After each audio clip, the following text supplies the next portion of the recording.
हाँ, hello everyone. अब हम स्टार्ट करने वाले रिलेटेड पार्टी एसए 550। अब इसमें ऐसा है ना कि पूरा हमने रिकॉर्ड किया था पहले भी हर एक चीज को बहुत ढंग से 20 25 30 मिनट्स लेके, बट सीन ऐसा हो गया कि पूरा लेक्चर हमारे सिस्टम से डिलीट हो गया। अब जैसे ही सिस्टम से डिलीट हो गया तो हमने उसके बाद क्या किया, शॉर्ट्स बना के हमने अपलोड कर दिए थे। बट अब एक बार फिर से हम पूरा का पूरा ट्राई करेंगे कि फटाफट 25 मिनट्स के अंदर अंदर हम पूरा का पूरा ऐसे कवर कर ले, ताकि क्या हो जाए कि आपका ये वाला ऐसे भी यहां से आपके चैप्टर 4 वाले जंक में से निकल जाए।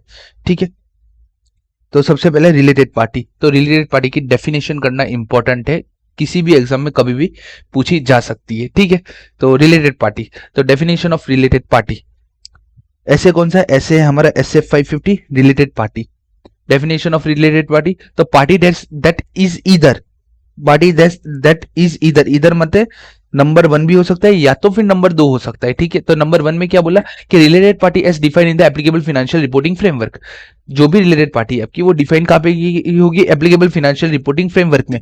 अब एप्लीकेबल फाइनेंशियल रिपोर्टिंग फ्रेमवर्क हमारा कौन सा है, Ind AS, accounting standard, schedule 3, then कुछ और भी चीजें एक्सेट्रा लगती है वो भी। तो ये हमारे फाइनेंशियल रिपोर्टिंग फ्रेमवर्क है। अगर यहाँ पे आपको डेफिनेशन मिल जाती है तो ठीक है, आप इसको ही रिलेटेड पार्टी मान लेना। बट अगर if where the applicable financial framework establish minimal और नो रिलेटेड पार्टी रिक्वायरमेंट, अगर कुछ ऐसा है जहां पे रिलेटेड पार्टी की रिक्वायरमेंट ही नहीं या फिर रिलेटेड पार्टी के बारे में बहुत कम बातें की है, तो आप इनको रिलेटेड पार्टी मानोगे, ए बी और सी को। ठीक है, अब ये ए बी सी क्या बोल रहे हैं, इन लोगों ने क्या बोला भाई, अगर फाइनेंशियल रिपोर्टिंग फ्रेमवर्क में लिखा है वो मान लो, अगर और फाइनेंशियल रिपोर्टिंग फ्रेमवर्क में जो लिखा है उसको मान लो, अथवा वहां पे नहीं लिखा है तो या तो मिनिमल बोल रहे या तो कुछ रिलेटेड पार्टी के बारे में नहीं बोल रहे, तो इन तीन चीजों को आप रिलेटेड पार्टी मान लो। तो इन तीन चीजों में सबसे पहला क्या था, अ person or other entity that has a control or significant influence directly or indirectly through a one more intermediary over the reporting entity. एक रिपोर्टिंग एंटिटी है, एक रिपोर्टिंग एंटिटी है, इसके ऊपर पर्सन या तो फिर कोई एंटिटी क्या कर रही है, पर्सन या तो फिर एंटिटी क्या कर रही है, कंट्रोल और सिग्निफिकेंट इन्फ्लुएंस कर रही है। कैसे, directly or indirectly through a one or more intermediary. तो इस रिलेशनशिप को, इस पर्सन और एंटिटी और ये रिलेटेड पार्टी, इन दोनों की रिलेशनशिप को हम क्या मानेंगे, रिलेटेड पार्टी ट्रांजेक्शन। अगर कोई ट्रांजेक्शन हुआ है तो रिलेटेड पार्टी ट्रांजेक्शन, और ऐसा कोई रिलेशन डेवलप होता है तो रिलेटेड पार्टी। तो बोलो मेरे साथ, first, a person or other entity, a person or other entity that has a control or significant influence directly or indirectly through a one or more intermediary over the reporting entity. भाई reporting entity के ऊपर किसी का control या तो significant influence है। First वाला क्या बोल रहा है, रिपोर्टिंग एंटिटी के ऊपर, जो रिपोर्टिंग एंटिटी है उसके ऊपर किसी का कंट्रोल और सिग्निफिकेंट इन्फ्लुएंस है। सेकंड क्या बोल रहा है, रिपोर्टिंग एंटिटी का किसी के ऊपर सिग्निफिकेंट इन्फ्लुएंस है, मतलब कि यहाँ पे ये person or other entity reporting entity को कंट्रोल कर रहे हैं। बट इस वाले केस में रिपोर्टिंग एंटिटी उस पर्सन या तो अदर एंटिटी को कंट्रोल कर रहा होगा। ठीक है, फर्स्ट क्या बोला, a person or other entity that is a control or significant influence directly or indirectly through a one or more intermediary over the reporting entity. Second, other entity over a which reporting entity, कोई अलग entity है जिसके ऊपर reporting entity has a control or significant influence directly or indirectly through a one or more intermediary. ठीक है, vice versa वाली definition है ए और बी के अंदर। ठीक है, क्या बोलती है definition, person or other entity that has a control or significant influence directly or indirectly through one or more intermediary over the reporting entity। First क्या बोलता है भाई, रिपोर्टिंग एंटिटी के ऊपर किसी का कंट्रोल या तो इन्फ्लुएंस है। दूसरा क्या बोल रहा है, another entity over a which reporting entity, another entity कोई और एंटिटी जिसके ऊपर रिपोर्टिंग एंटिटी का कंट्रोल या तो फिर सिग्निफिकेंट इन्फ्लुएंस है। और ये कंट्रोल और सिग्निफिकेंट इन्फ्लुएंस कैसे बनता है, डायरेक्टली बन सकता है, इनडायरेक्टली बन सकता है, through a one or more intermediary भी बन सकता है। तो ए एंड बी हमारा क्लियर हुआ। C, another entity under a common control with the reporting entity. भाई कोई भी कॉमन कंट्रोल होता है रिपोर्टिंग एंटिटी के साथ तो भी उसको रिलेटेड पार्टी माना जाएगा। अब ये कॉमन कंट्रोल कैसे आ सकता है, तो तीन चीजों से, पहला ओनरशिप से, कॉमन कंट्रोलिंग ओनरशिप, या तो फिर owners who are closely family member, अगर कोई क्लोजली फैमिली मेंबर है तो वो भी रिलेटेड पार्टी के अंदर आ जाता है। और कॉमन की मैनेजमेंट, तो कॉमन कंट्रोल से, कॉमन कंट्रोल के अंदर टोटल तीन चीजें जिससे related party related party relationship establish होता है। First, common controlling ownership, second, owner who are close family member, and third, common की मैनेजमेंट। ठीक है, तो ये ए बी सी डेफिनेशन का बहुत ही इंपॉर्टेंट पार्ट है, इसको तो लिखना ही है। बट एमसीक्यू के लिए और एक मार्क्स के लिए भी ये आ सकता है कभी भी, कि अगर एक स्टेट है, जैसे कि गुजरात पूरा एक स्टेट है। अब गुजरात की है ना 4 से 5 कंपनियां की बात करते हैं। एक तो गुजरात पेट्रोकेमिकल कंपनी है, बाद में ये गुजरात की एक और कंपनी है, फर्स्ट कंपनी, गुजरात की सेकंड कंपनी है, और गुजरात की थर्ड कंपनी। अगर हम देखने जाए कि भाई इसका इसके साथ इसके साथ इसके साथ और इसके साथ रिलेशनशिप बन रहा है, बाद में अब इनका इंडिविजुअल भी रिलेशनशिप बन रहा है, क्योंकि गुजरात गवर्नमेंट ने हर जगह अपनी है ना 50% पार्टनरशिप हर जगह अपनी रखी है, तो इनके अंदर कॉमन ओनरशिप आ रहा है। अब गुजरात गवर्नमेंट बहुत बड़ी चीज है, अब इतनी बड़ी चीज में उसने तो मल्टीपल कंपनी में यह रखा होगा। अब वैसे रिलेटेड पार्टी देखने जाए तो कितना बड़ा बन जाएगा रिलेटेड पार्टी रिलेशनशिप। तो इस कंफ्यूजन को अवॉइड करने के लिए है ना, जो जिसने भी ऑडिट लिखा उसने है ना एक चीज अंदर डाल दी कि entity that under a common control by state, entity एक स्टेट के अंदर में कॉमन कंट्रोल हो सकता है, are not consider related party, उसको हम रिलेटेड पार्टी नहीं कंसीडर करेंगे। कब तक? ऐसा नहीं बोला है कि हम कंसीडर ही नहीं करेंगे, उसने बोला है कि हम कंसीडर नहीं करेंगे। कब तक? Unless they engage in significant transaction or share the resources. जब गुजरात 1 और गुजरात 2, जिसके अंदर ये दो company, Gujarat 1 company, Gujarat 2 company, जिसके अंदर गुजरात गवर्नमेंट का 50% शेयर है दोनों में, 50% यहां पे भी है, 50% यहां पे, ये दोनों जब तक कोई ट्रांजेक्शन में नहीं घुसती है, कैसे? सिग्निफिकेंट ट्रांजेक्शन में, या तो फिर कोई रिसोर्सेज शेयर नहीं करती है, तब तक इन दोनों के रिलेशनशिप को रिलेटेड पार्टी नहीं कहा जाएगा।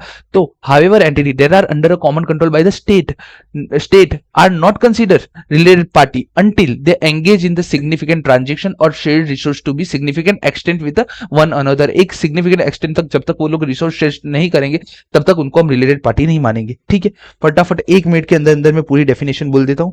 What are definition of the related party? The party that is either a related party as defined in the applicable financial reporting framework, or where the applicable financial reporting framework establish minimal or no requirement or no related party requirement। उसके अंदर सबसे पहला, a person or other entity control or significant influence directly or indirectly through one or more intermediary over the reporting entity। B, another entity over which the reporting entity has a control or significant influence directly or indirectly one or more intermediary। और third, C, another entity that is under a common control with the reporting entity के साथ common control है। कैसे वो establish होगा? 3 चीजों से, common control ownership, owner who are closely family member, and third, common की मैनेजमेंट। इन तीनों से हमारा रिलेटेड पार्टी होता है। उसके अलावा स्टेट के लिए उन लोगों ने एमसीक्यू के लिए बोला कि however entity that are under common control by state are not considered a related party unless they engage in the significant transaction or share resource to a significant extent with the one another। okay, तो अब related party की तो बात कर ली। अब related party के अंदर यार ये कंट्रोल और ये सिग्निफिकेंट इन्फ्लुएंस, इसका मीनिंग क्या है? तो मॉड्यूल ने हमें कंट्रोल और सिग्निफिकेंट इन्फ्लुएंस का मीनिंग बताया। कंट्रोल का मीनिंग क्या होता है? कंट्रोल का मीनिंग होता है किसी भी चीज को प्रॉपर्ली कंट्रोल करना। प्रॉपर्ली कंट्रोल करना मतलब कि power to govern the financial and operating policy of a entity to obtain a benefit from activity. एक कंपनी है, एक कंपनी की पॉलिसीज बन रही है, कैसी? फाइनेंशियल और ऑपरेटिंग, कोई भी पॉलिसी हो सकती है। अगर वो पॉलिसी बन रही है उसमें मैं पार्टिसिपेट करने की ताकत रखता हूं, उसको मैं चेंज करने की ताकत रखता हूं, और चेंज करके मैं अपने लिए कुछ बेनिफिट ले सकता हूं, तो उसको बोलते हैं कंट्रोल। तो कंट्रोल का मीनिंग क्या? Control is the power to govern financial and operation policy of an entity so to obtain direct benefit या obtain from benefit from its activity। अब significant influence, कंट्रोल कब आता है? जब 51% से ज्यादा का स्टेक हमारे पास हो। ठीक है, और सिग्निफिकेंट इन्फ्लुएंस कब आता है? जब 20% और 20 to 50% का स्टेक हमारे पास हो। ठीक है, इक्विटी की भाषा में बात कर रहा हूं। तो अब सिग्निफिकेंट इन्फ्लुएंस में मैं क्या गवर्न कर पाऊंगा? नहीं कर पाऊंगा, बट मैं क्या कर पाऊंगा? power to participate in the financial and operating policy of the entity but not control over those policy। मैं इसको चेंज नहीं कर सकता, यहां से बेनिफिट नहीं ले सकता। यहां पे मैं क्या कर सकता हूं, सिर्फ यहां पे मैं पार्टिसिपेट कर सकता हूं। कंट्रोल में क्या, power to govern the financial and operating policy of an entity so obtain benefit from its activity. But जबकि सिग्निफिकेंट इन्फ्लुएंस में, तो significant influence is the power to participate financial and government operating policy decision of an entity but not control over those policy. अब किसी के बीच में significant influence या control है कि नहीं है, वो मुझे कैसे पता चलेगा? कि मुझे जानना है भाई, जैसे कि मैंने बोल दिया भाई 51% की होल्डिंग है तो मैं मान लूंगा कंट्रोल कर रहा है। 20 to 50% की इक्विटी होल्डिंग कर रहा है, 20 से लेके 50% की, तो मैं मान लूंगा सिग्निफिकेंट इन्फ्लुएंस। बट ये सब लिखा कहाँ है? तो एग्जिस्टिंग में कैसे साबित करूंगा कि रिलेशनशिप में indicate that the presence of a control or significant influence.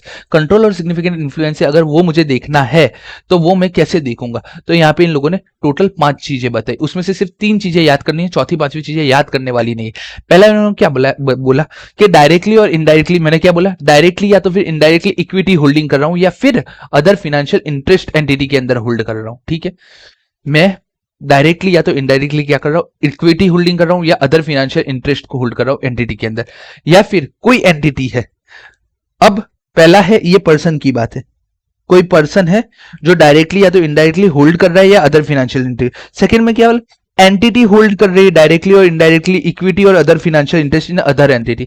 First, एक पर्सन है जो होल्ड कर रहा है एंटिटी के अंदर अपना directly or indirectly equity holding और अदर फाइनेंशियल।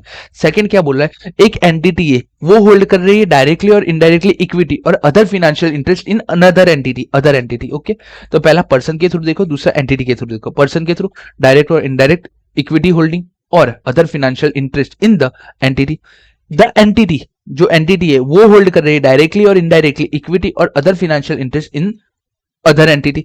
बाद में उसके अलावा being the part of TCWG और की मैनेजमेंट। आप अगर टीसीडब्ल्यूजी के या की मैनेजमेंट के पार्ट हो, मतलब कि आपका डायरेक्ट इंपैक्ट पड़ता है पॉलिसीज के ऊपर, तो being a part of TCWG और की मैनेजमेंट। मैंने क्या बोला, सिर्फ पहले 3 याद करने हैं, चौथे 5वें याद नहीं करने। फोर्थ में लिख दो being a close family member of any person referred in सब paragraph 3। being a close family member of subparagraph 3 and being having a significant business relationship with any person subparagraph 3। ठीक है, तो ऐसे हमारा सिग्निफिकेंट इन्फ्लुएंस साबित होता है। Significant influence control या तो सिग्निफिकेंट इन्फ्लुएंस प्रेजेंट है कि नहीं, वो कैसे पता चलेगा? उसके लिए इन लोगों ने टोटल 5 चीजें बताई। पहला, डायरेक्ट और इनडायरेक्ट इक्विटी होल्ड या तो other financial interest in the entity. Entity holding a directly or indirectly equity or other financial interest in another entity. Being a part of TCWG and key management. Being a close family member of any person referred in subparagraph of 3। having a significant business relationship with any person referred in subparagraph 3। then सीधा सीधा nature of related party relationship and transaction. भाई एक related party relationship का nature कैसा होता है?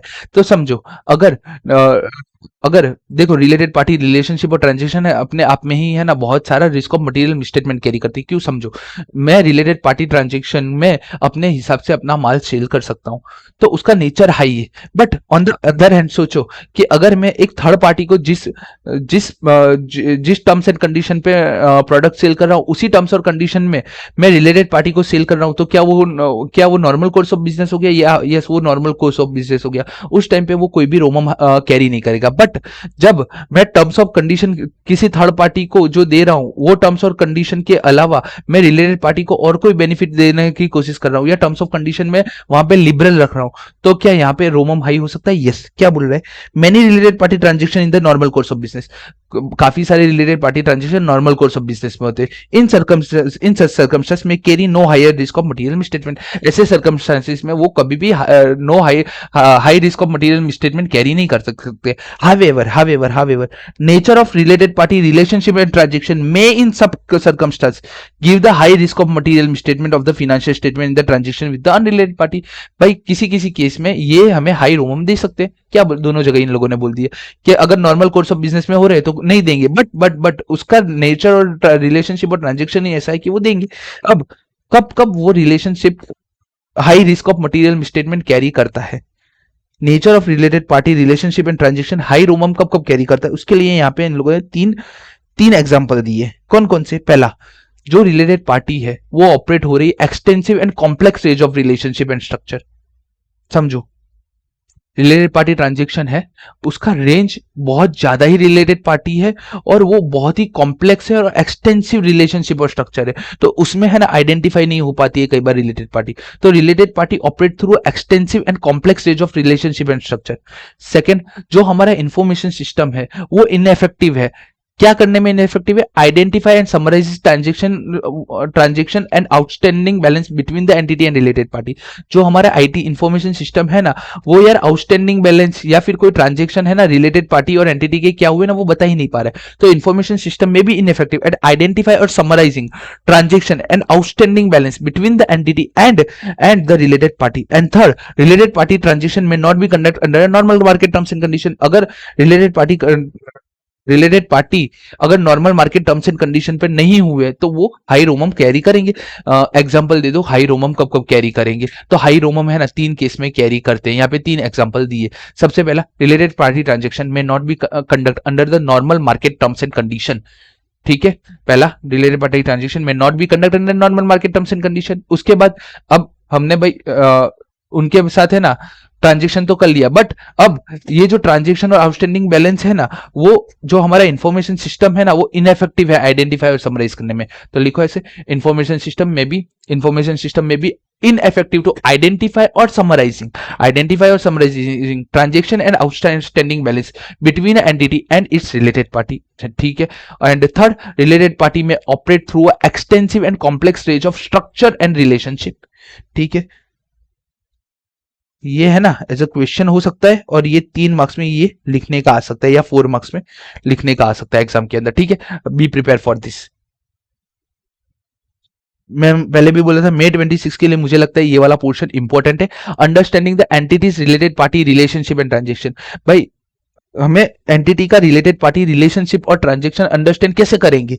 अब देखो, related party relationship transaction auditor को नहीं पता होता है क्या होता है, कैसे होता है, कौन रिलेटेड पार्टी है कौन नहीं है, क्योंकि यहाँ पे हजारों लोग होते हैं, हजारों लोगों के साथ डील की होती है और उसमें से 10-15 मुश्किल से रिलेटेड पार्टी हो सकते हैं या फिर 20-30 होते हैं। तो अब एज अ ऑडिटर आप कैसे वेरीफाई करोगे? तो सबसे पहले भाई कुछ भी छोड़, ऑडिटर क्या करेगा? Inquiry with the management. भाई इंक्वायरी कर ले तू मैनेजमेंट के साथ। तो auditor shall inquiry with management regarding, अब वो किसके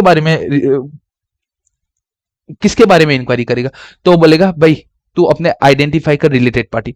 ये रही list of the debtors, creditors and other parties, जितनी भी लिस्ट दे दो उसको और बोलो इसमें से तेरे रिलेटेड पार्टी कौन है वो आइडेंटिफाई कर, और लास्ट ईयर से इस साल में क्या क्या चेंज हुआ है वो बता दे। तो फर्स्ट आइडेंटिफाई इंक्वायरी करेंगे मैनेजमेंट में। इंक्वायरी में सबसे पहले क्या करेंगे भाई, तू बता दे आइडेंटिफाई एंटिटीज रिलेटेड पार्टी, अपनी रिलेटेड पार्टी बता दे, and change from the prior period, and prior period last year से इस साल में क्या चेंज हुआ है वो बता दे। तो इंक्वायरी करेंगे मैनेजमेंट के साथ, उसके अंदर identify of entities related party including change from the prior period.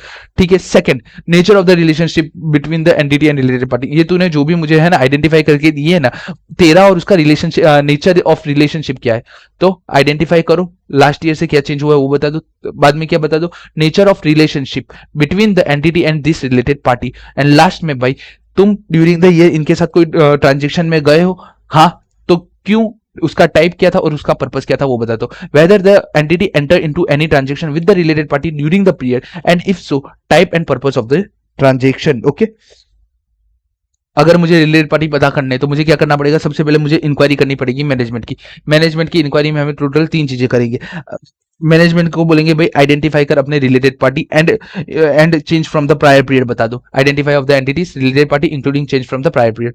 Nature of the relationship between the entity and this related party, क्या रिलेशनशिप है तुम दोनों का वो बता दो। And whether the entity enter into any transaction with this related party during the period, last during the year आप कभी भी इनके साथ कोई ट्रांजेक्शन किया है, इफ सो अगर हाँ है तो टाइप और पर्पस मुझे बता दो। तो ये तो हमने मैनेजमेंट के साथ इंक्वायरी कर ली। अब मैनेजमेंट के साथ अलोन इंक्वायरी करेंगे तो क्या ये हमारा ऑडिट प्रोसीजर कंप्लीट हो जाएगा? नहीं, auditor shall inquiry of the management. Auditor को इंक्वायरी तो करनी ही चाहिए मैनेजमेंट के साथ और परफॉर्म करना चाहिए अदर रिस्क असेसमेंट प्रोसीजर, साथ में आपको अदर क्योंकि ये सारी चीजें उसने बताई, हो सकता है गलत भी हो। गलत भी हो सकती है ना।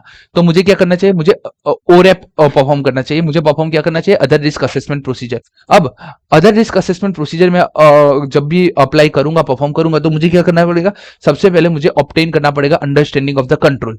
अब कंट्रोल के अंदर मुझे क्या देखूंगा, कंट्रोल के अंदर मैं तीन चीजें देखूंगा कि भाई उसने जितने भी मुझे रिलेटेड पार्टी बताई, वो हमारा जो कंट्रोल सिस्टम है, जो सिस्टम है उसको आइडेंटिफाई कर रहा है, अकाउंट फॉर कर रहा है और डिस्क्लोजर दे रहा है उसके बारे में इन अकॉर्डेंस विद एप्लीकेबल एफआरएफ। उसने मुझे 10 पार्टी बताई, तो वो 10 पार्टी आइडेंटिफाई हो रही है मेरे कंट्रोल्स के अंदर, उनका अकाउंटिंग हुआ है प्रॉपर की नहीं हुआ है, उसका डिस्क्लोजर हुआ है related party relationship and transaction का in accordance with applicable FRF. तो पहले क्या देखूंगा, भाई मैनेजमेंट ने मुझे जो बताया है वो क्या मेरा वो मेरा क्या जो मैंने जो एंटिटी का कंट्रोल सिस्टम है वो क्या उसको identify, account for or disclose कर पा रहा है related party relationship and transaction को in accordance with the applicable financial reporting framework. उसके अलावा ड्यूरिंग द ईयर उन्होंने ट्रांजेक्शन किए, तो ये ट्रांजेक्शन क्या ऑथराइज एंड अप्रूव है, तो authorise and approve significant transaction arrangement with related party.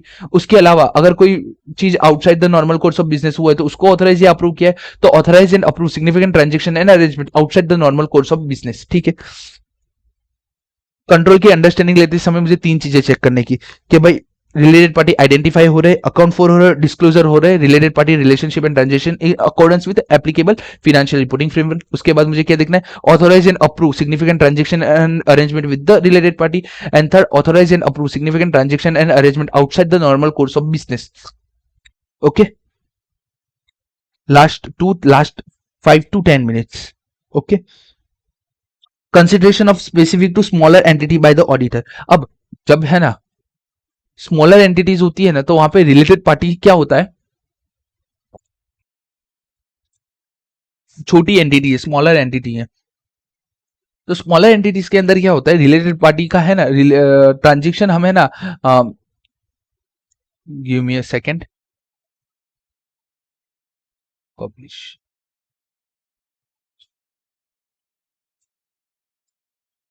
Okay, हाँ, तो अब स्मॉलर एंटिटीज होगी ना, तो वहां पे है ना बहुत ज्यादा लिस्ट नहीं होता है, वहां पे ओनर मैनेजर दोनों एक होते हैं। अब उसमें क्या हो सकता है कि रिलेटेड पार्टी के से जो भी रिस्क अराइज हो सकते हैं ना, उसको मिटिगेट कर सकते हैं ओनर मैनेजर, और चाहे ना तो इसको इंक्रीज कर सकते हैं। तो उसके बारे में बोल रहा है कि जब स्मॉलर एंटिटी होती है तब ऑडिटर क्या करेगा।